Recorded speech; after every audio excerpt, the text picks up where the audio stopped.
Hi everyone. I haven't done one of these in a hot minute. I think it was actually August when I did one of these last, but I wanted to do another 24-hour readathon, and I always do these by the timer method. So I always use my iPad for this, so I usually set this for 24 hours, and then for every time I read I set the timer off in an attempt to see how much I can read within a 24-hour period. And it's a fun way to do it, I find, because I find it very hard to find like a 24-hour space just to read. So it's nice to maybe do 4 hours one day and maybe 5 another. The only thing about this is that it usually does take a couple of days, but it's all in good fun anyway. But yeah, I'll link my previous one here. In terms of what I'm planning to read, I'm just about to finish A House of Sky and Breath by Sarah J Maas. I just have the plain book here, but I have the dust jacket to show you what it looks like. This is the second book in Sarah J Maas's Crescent City series, and this is her first adult series. A Court of Thorns and Roses was kind of new adult, where this one is like purely adult. It's an urban fantasy as well, which is really fun. So you've got these myriad of different characters, like Bryce, the main character, is half fae, half human. You have Hunt, who's an angel. Her best friend Danica is a wolf shifter. One of the main characters is a mermaid. All these different types of characters, but they live in a city with an urban setting, so they have like museums and phones and everything, so it is quite fun. The first book had a bit more of a murder mystery plot, where this one more has a political intrigue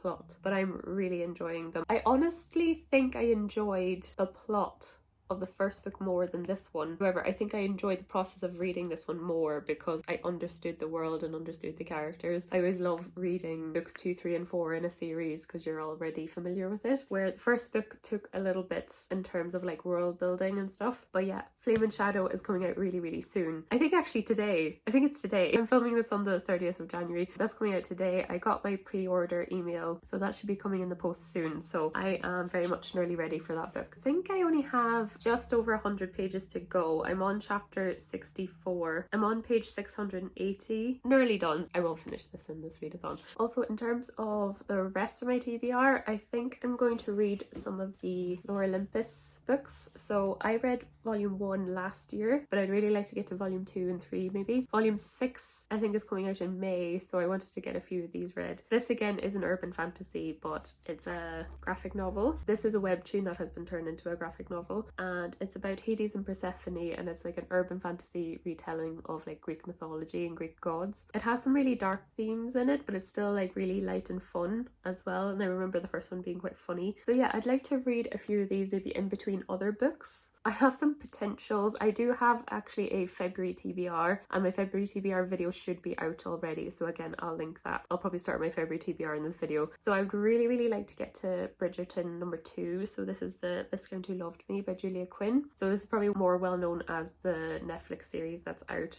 and this is the second book, and the second season is based on this book, which I haven't seen, so I would like to get to this. And if you didn't know, Bridgerton is a series of 8 books, and it's about the romance stories of 8 siblings. They're all sons and daughters of Viscount. So this one's about Anthony, who's actually the eldest son, and he's a bit of a rake, as they say, in this world, but he decides he kind of needs to settle down and find the most eligible girl to marry. So he ends up pursuing this woman called Edwina, but however Edwina's sister Kate is trying to sabotage it, and I think he ends up falling for Kate. I think in the society there's this gossip column as well that's outing people's antics a bit, so it is quite fun. So yeah, I'd love to read this and then maybe watch the second season as well. We'll see what I get to in this video. I'll probably kind of chop and change my TBR as I go, but yeah, I'll definitely start off with finishing this one.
So I've hit nearly the halfway point in my timer, so I thought I would do a little reading update on what I've read so far. Actually, I'm more like 1/3 of the way through, so I've got 14 hours and 36 minutes to go roughly, but I've had a lot of fun with the reads I've had so far. So I obviously didn't read all of House of Sky and Breath. I think I only had like 100 pages or so left when I started this video. That was probably the best ending to a book I've read in a long time. I think one of the best endings to a book nearly ever that I've read. It was incredible. I feel like the build up was so well done. The twists and turns were just crazy. If you're a Sarah J Maas fan, this just lived up to every expectation. Obviously, I'm late to the party here. The third book is already out, but I've only finished Sky and Breath now, so I'm excited that I can move on to Flame and Shadow as soon as possible, though I'm still waiting for it to be delivered. I will probably get it at some point this week, which will be fun. This is a very difficult book to talk about spoiler free, and obviously I am going to keep this spoiler free, but just all I can say is that this is just very good storytelling, very good writing, really good build up. I knew the end of this book would be crazy, but I didn't realize how crazy. So I was like, okay, I need to film myself as I read the last chapter because I know I'm probably going to react. So I think I did get a clip of me reading the end. I was just in shock, like in pure shock. It was so good. But yeah, if you know, you know. It's excellent. I'm really excited about what Sarah J Maas is going to do as an author. I think she made her fans really happy with this book. Really happy. So I'm hoping Flame and Shadow will live up to this one. I actually rated this when I finished it 4 stars, but it's a very close 5. It was just definitely 4.75 for me. I feel like parts of this were just incredible, but then other parts I was kind of like, this is a little bit cringy. This has been overdone a little bit. Some of the reading experience of this was just okay for me. So I think giving it a 4 is very true. I feel like a high 4, but like the ending of this was just incredible. But yeah, this was just so much fun. I read this and I read the first book, House of Earth and Blood, over the Christmas period, and I've just had so much fun reading this. It's been so fun reading just this high fantasy romantasy book and spending so much time with it and just really enjoying it, really getting immersed in the world. So it's been just such a fun reading experience, and I love this. I think I'm much more a Sarah J Maas fan now after reading this book. I feel like the plotting's really good. I love all the characters. Rune is definitely my favourite. I think every time it was his point of view, I was just really happy that it was his point of view. But yeah, this is great. I love it. I think Crescent City is definitely my series from her. After that, I did get clips of this as well. I read volume 2 of Lore Olympus. So this is volume 2 here. I read this because I was like, oh, I want something kind of quick maybe to break up books. However, this is like a little bit melancholic. It's not the happiest book to read.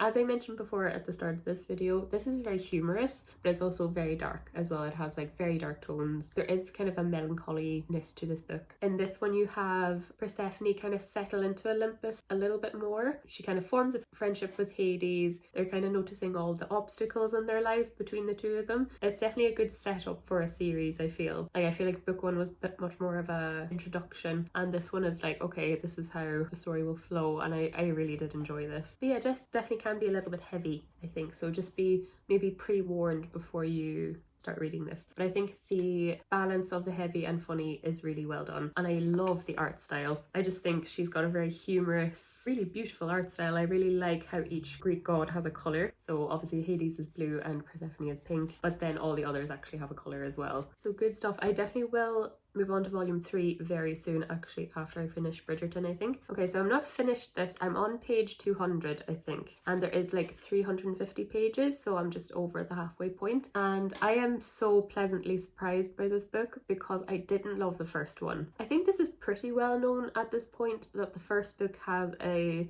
scene that should not be condoned. I do not condone it. I feel like it's actually very incredibly bad. I'm quite shocked that they included it in the show. I feel like they lessened the impact of it a little bit in the show, but it was still included. That really pulled that book down for me. And I also felt like the first book wasn't as well written as this one. I feel like Julia Quinn really upped her game. So yeah, the first book I only gave 2 stars because I kind of like, I really enjoyed the aristocratic regency scene. I loved the romance story was pretty good. However, that scene towards the end just ruined it for me, like absolutely ruined it. I was ready to nearly DNF it, but I was like, oh, maybe I'll just finish it. Because I liked the show so much, I was kind of like, well, maybe the rest of them aren't so bad. And that is the case. So just bear that in mind if you're going to go into Bridgerton, the first book. You know, can you skip it? You probably could if you wanted to, because these are all technically standalone books, but this one I'm loving. Like, I'm really, really loving it.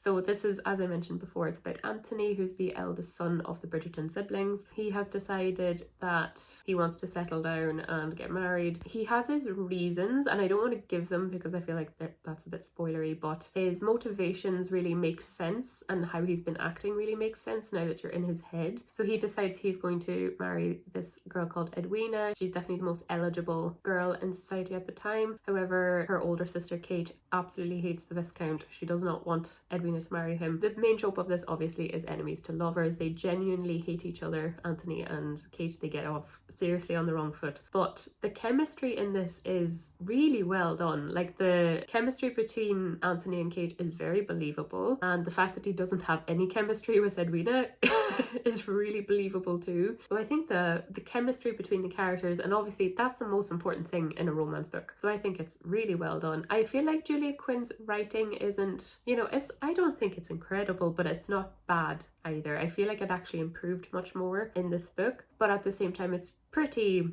standard. It's pretty standard writing. It's not bad, it's not great. There definitely is some things I'm noticing that's quite repetitive. Like, I feel like some sentences that are being said over and over and over again. However, I'm enjoying this so much. I'm like, I can't wait to pick it up and read it. I know the season 2 on the show will be incredible. I think, bear in mind as well, these came out in like 2000 or 2001, something around those times. I feel like there definitely is some like jokes and stuff that wouldn't fly today. And then it's also set in a Regency era, so like Jane Austen times. Just some jokes and sentences that wouldn't fly today is said in this book, but nothing like really, really, really minor. I don't think it's taking away from my enjoyment of this book, but yeah, definitely the highlight of this is the chemistry between Anthony and Kate, and I think it's incredibly good enemies to lovers story. So I'm about halfway. They're starting to like realize they might actually just genuinely like each other as people. This is incredibly fun. So I do think I'll hopefully finish this today, I'm hoping, or at least get nearly done. I think I definitely will move on to the next Lore Olympus. So this is volume 3. I think just while volume 2 is fresh in my head, I would really like to move on, because I did find with volume 2 I was like, wait, who's that again? Like, there was some of the plotting I was a bit like, oh, what's happening? While this is fresh in my head, I think I would like to move on to this. Not quite sure what book I'll move on to after Bridgerton, but I'll see. As I mentioned before, I have my February TBR, so I might just pick a book randomly from that selection. But yeah, I'm gonna keep going with this, and I'm so happy about it.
Hello, so I thought I would do a little check-in. I just about have 7.5 hours left to go. I'm kind of hoping I'll get that done today because it's my day off, so I should have loads of free time to read, or get very, very close to finishing today. I thought I would just like talk about the books that I did read since I updated last. So I think I started Bridgerton number 2 when I updated last, but I finished this, of course. This really took me by surprise. I really, really enjoyed this. I actually ended up giving it 4 stars, which is crazy considering I gave the first book 2 stars. This was definitely a big jump and improvement. I really felt the writing was a little bit better. I felt like the relationship dynamic was done really, really well. I feel like Anthony and Kate felt so human. They felt so real. I thought they were done really, really well with these books. So these are set obviously in Regency England time, but these books themselves were also, I think they came out in like 2000, 2001. So there definitely is some like lines in here that would not fly today, and I wouldn't condone them. So there's like maybe some things that Anthony says to Kate would be generally misogynistic a little bit, but I'm willing to kind of try not to set 2020's standards onto a 2000s book. Still doesn't make it okay, but like it was very, very minor, nothing like crazy, nothing really bad, definitely not as bad as the first book. So that's one thing I'll say about this book, but apart from that, it was really, really well done. The enemies to lovers relationship that they have was done so well, and like the jealousy and emotions and everything felt really real. I really like the exploration of Kate's fears and then Anthony's fears, like kind of separately as people, and how they kind of help each other get through them. They felt very real and very human, like they felt like they had very real human emotions. So I think Quinn did a great job at characterizing these two. Really humorous as well. You've got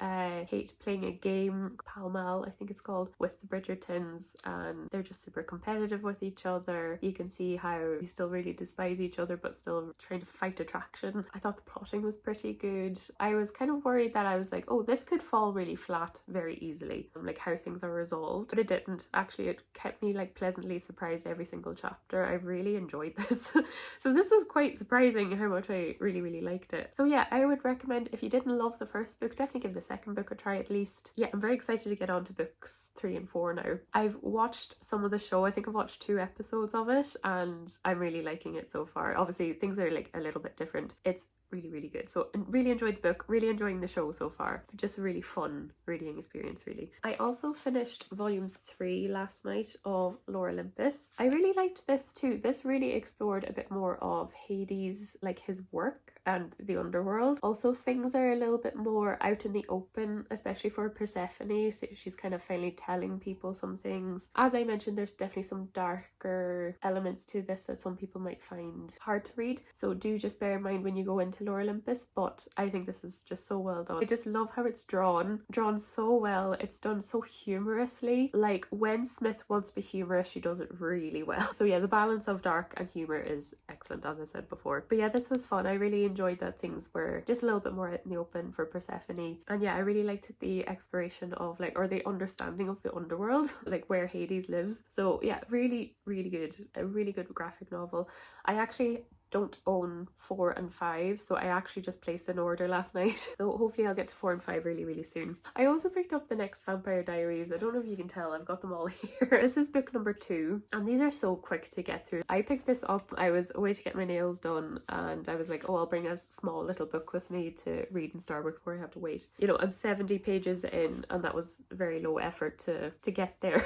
So these are very short and sharp books. Obviously, this is the books that inspired the TV show. The TV show and the books are very different apparently. So I've only watched a couple of episodes of season 1, but I was like, oh, maybe I'll read the books before I actually commit to that show. I don't think you need to do that because they're very different. It's not like Bridgerton. So yeah, this is about Elena. She's very different to the show, very much a kind of mean girl type character. She's like blonde and perfect. She's the kind of mean popular girl in school. I've said this before about this series, that it's like kind of cool that the main character is that, because that's usually the side character, you know, like in cheesy rom-com movies and stuff. Yeah, I don't know what the author's trying to do though. I think the author wants you to like her, and I'm like, how are you supposed to? It is about her meeting Stefan. So Stefan goes to her school, falls in love with him basically. It's the most insta-lovey romance in the world. And then there's kind of like this tension between Stefan and his brother Damon. They're vampires, of course, and the way they view using their powers and stuff is very different. They're always kind of at each other's necks, literally trying to kill each other. So that's kind of the main plot, is Stefan versus Damon, and now Elena's kind of in the middle of it. This very much picked up straight off from the first book. You can already put the first book down, pick this up, and it's like a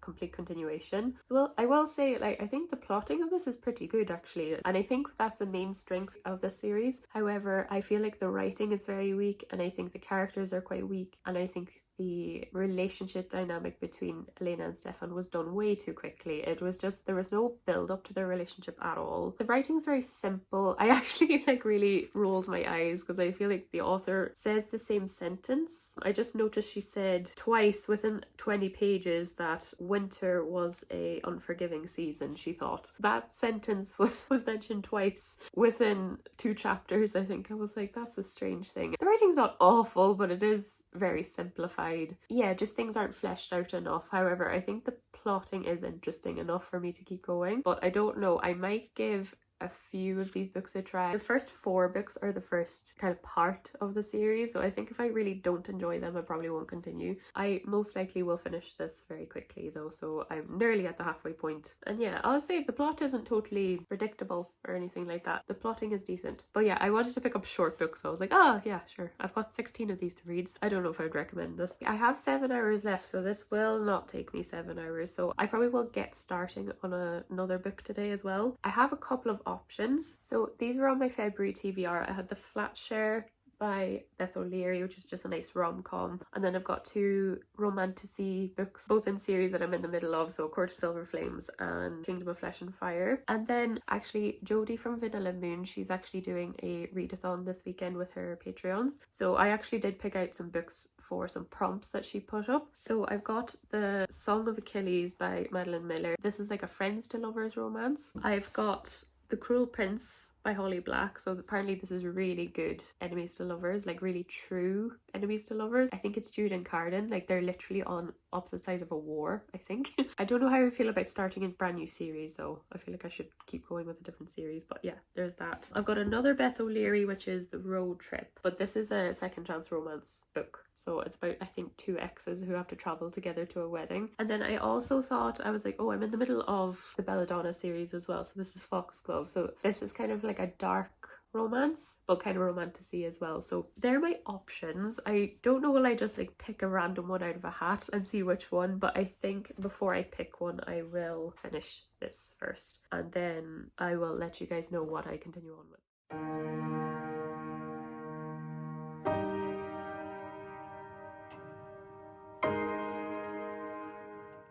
Okay, it's the same day, just a few hours later. I finished this. I decided to give this 2 stars. I have to say, I don't think this is a great book, but it does have some redeeming qualities. So I don't think it's bad enough to be a 1 star, but it's definitely not good enough to be a 3 star. The good points of this is I do actually like the fact that we learn a bit more about vampires in this, like how they work, what their powers are like, what their weaknesses are. The action and plot is actually quite good, and then the ending actually kind of redeemed itself for me. There was just some twists and turns that I wasn't expecting, and I thought it was actually very good. The next book should be very interesting, that's all I'll say, especially about Elena herself. The only thing about this book though, and what is pulling it down so much, is because the center of all this plot is the relationship between Elena and Stefan. It's just so not believable. There was no work done to build up their relationship and to believe their love. So when everything hinges on that relationship, the rest of the plot doesn't make sense sometimes. So there's definitely instances of this where really when she found more information about Stefan, she probably should have just ran away like any normal person would. Their relationship just isn't really believable, which is such a pity. And like you have her like using people around her, doesn't care about her aunt and her friends that genuinely do care about her. It just doesn't make a lot of sense. I would understand if her family and friends were being kind of annoying to her or weren't being fair to her, but they are.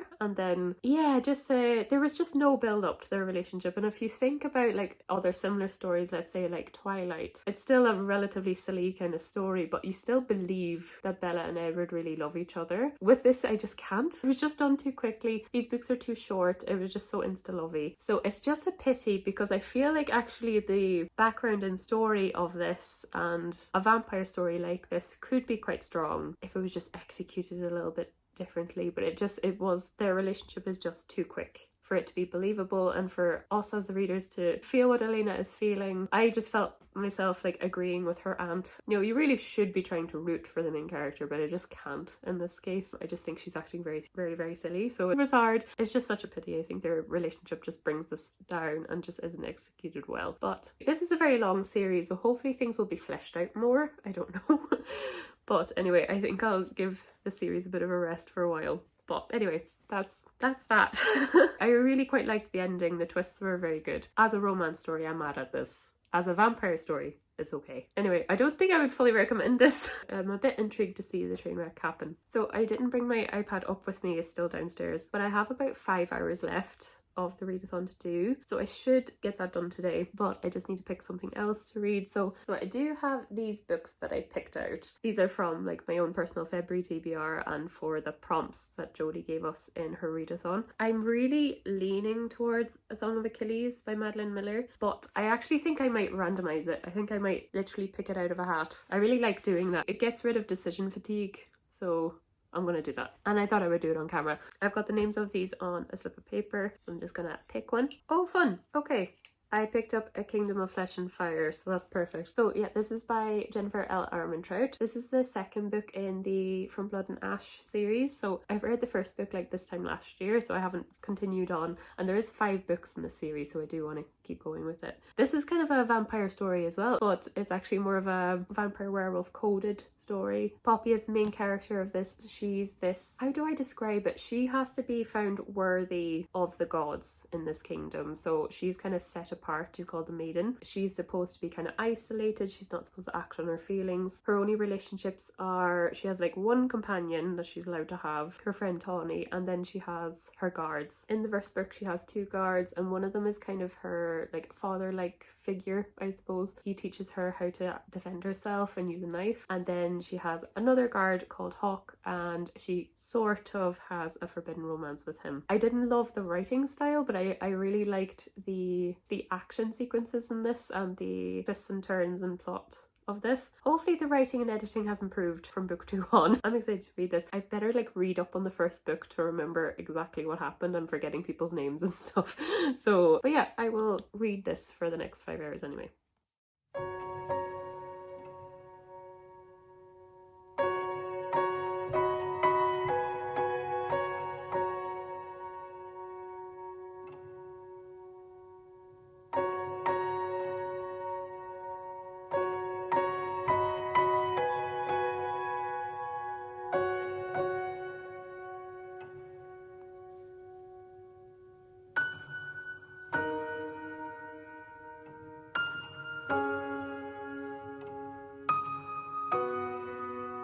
Hi everyone, so I wanted to wrap this vlog up. I really like doing these 24-hour readathons with the timer method because it makes me read a lot within a short space of time, within like a couple of days. Like I do find when I do these, instead of reading for like an hour before bed, I read like all evening after work. So I really enjoy filming these. I just really get to prioritize reading in my free time, which is really fun. I got up to chapter 11 of Kingdom of Flesh and Fire, and this is the sequel to From Blood and Ash. I noticed with From Blood and Ash as well, I do find these books are really quick to read. Like they're 600-page books, but I feel like you get through them really quickly. Whatever maybe font spacing it has, they don't take forever to read. I've read a chapter since. I'm up to page 170. I have to say I'm not particularly loving the start of this book. I will give it some time because From Blood and Ash as well, I remember really liking the overall plot of the book, and I really liked kind of the climax towards the end of the book. However, I'm kind of finding the start of this quite mediocre. We're getting a lot of world building between the Atlanteans and the Ascended, and I have to say I'm kind of getting a bit confused about like what the difference between them are. I can see that motives are obviously different, but the kind of beings that they are, I'm not finding much difference. Maybe it's kind of nice that like the good guys and the bad guys aren't so stark. But yeah, I'm just finding the world building of this a little bit confusing because we got some answers at the start of this book and I'm still kind of scratching my head a little bit. I'm also kind of losing interest in the Poppy Hawk dynamic a little bit. I don't find it that appealing. Hopefully it gets back there because I did quite enjoy their dynamic in the first book. And another thing I will say is I do feel the writing is much better than the first book. The uses of full stops in the first book was so over the top, and I really do feel like this book has been edited a lot better. The writing style is definitely not as jarring as the first one, so if you liked the first one but hated the writing, definitely keep going to number 2 because you might find you'll enjoy it a little bit more. Anyway, I don't want to give a full review of this because obviously I'm not done. I'm feeling a bit meh about it at the moment though. So yeah, thank you so much for watching. If you'd like to subscribe, I do anything book related on this channel, so readathons like this one, reading vlogs, reading wrap-ups, TBRs, all that stuff. I'll leave all the books I mentioned in the description. Thanks so much for watching and I'll see you guys in the next video. Bye.